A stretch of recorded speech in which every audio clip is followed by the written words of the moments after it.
안녕하세요. 달러트리입니다. 최근 미국 시장의 순환매 장세를 보다 보면 무슨 생각이 드시나요?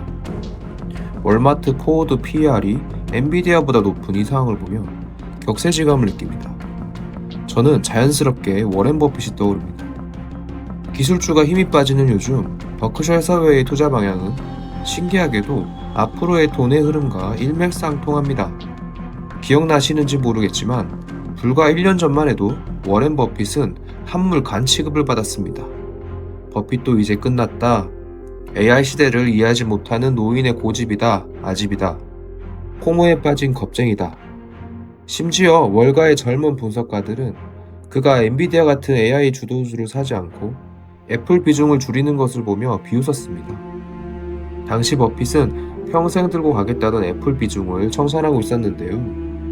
남들이 AI로 하루에 수천만 원씩 벌었다고 자랑할 때 버핏은 조용히 신문을 읽으며 현금을 확보하고 있었습니다. 시장은 시대의 흐름을 놓쳤다고 대놓고 비난했죠. 하지만 2026년 오늘 상황은 180도 바뀌었습니다.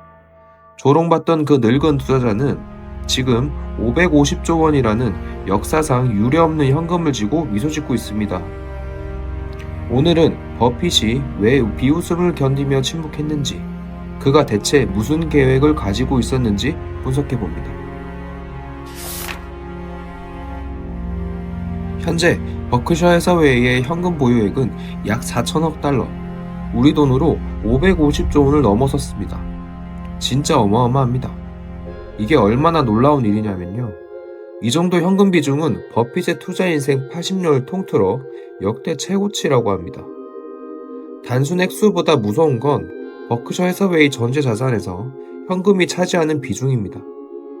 보통 버핏은 전체 자산의 10에서 15% 정도를 현금으로 들고 간다고 하는데, 하지만 현재의 비중은 25에서 30%에 육박합니다. 즉, 자산의 3분의 1 가까이를 주식에 투자하지 않고 그냥 현금 상태로 쥐고 있다는 뜻입니다. 어떻습니까? 저는 등골이 서늘해집니다. 왜 이렇게까지 현금이 늘렸을까요? 버핏이 가장 신뢰하는 투자 지표, 버핏 지수에 답이 있을까요? 답은 의외로 간단합니다. 이 지수가 200%를 넘어서며 역사적 고점에 다다랐을 때 이미 버핏은 파티의 끝이 다가고 있음을 예견했던 것이죠.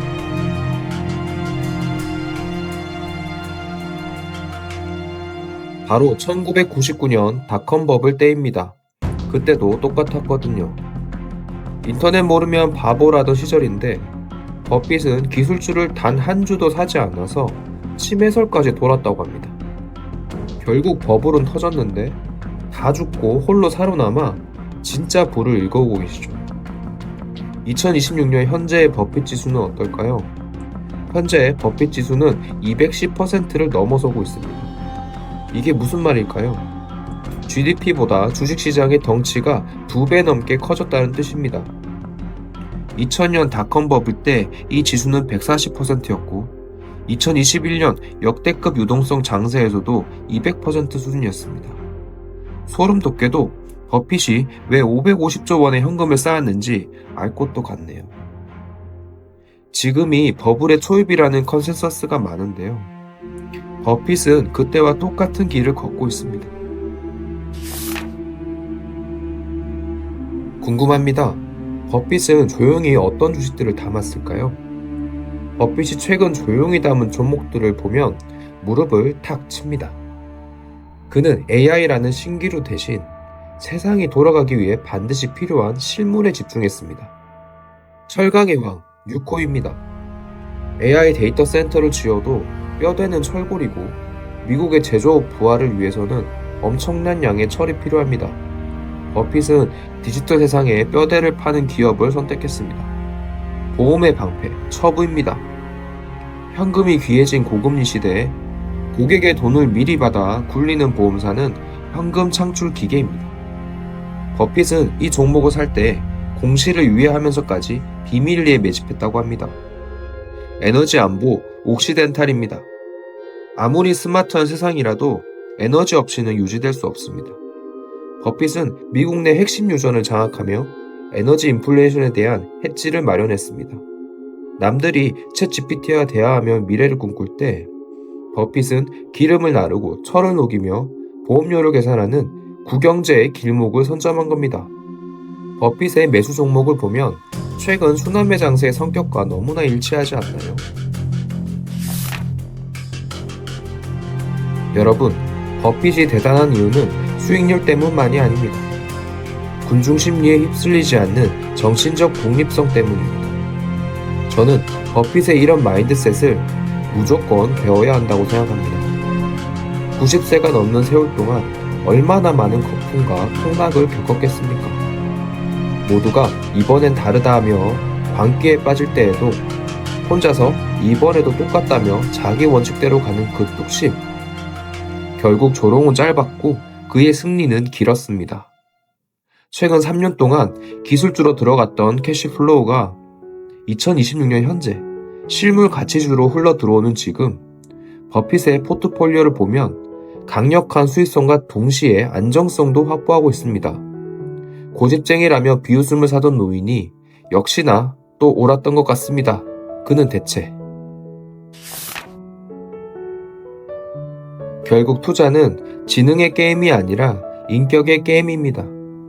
550조 원이라는 유례없는 현금을 보유하고 다음 종목을 쇼핑하는 버핏의 진짜 모습에서 우리가 진정으로 배워야 할 것은 단순히 종목의 이름이 아닙니다.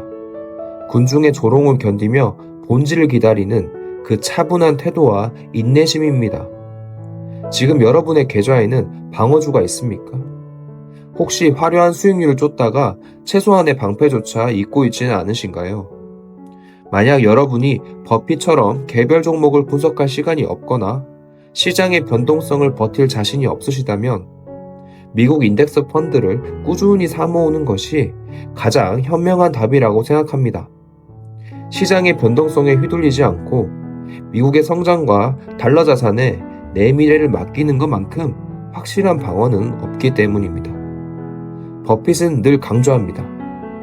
첫 번째 규칙은 절대 돈을 잃지 않는 것이고 두 번째 규칙은 첫 번째 규칙을 잊지 않는 것이라고요. 빨리 부자가 되고 싶은 조급함에 무리한 도박을 하기보다 조금 느리더라도 잃지 않는 길을 선택하십시오. 결국 마지막에 웃는 사람은 가장 빨리 달린 사람이 아니라 목적지까지 안전하게 도착한 사람입니다.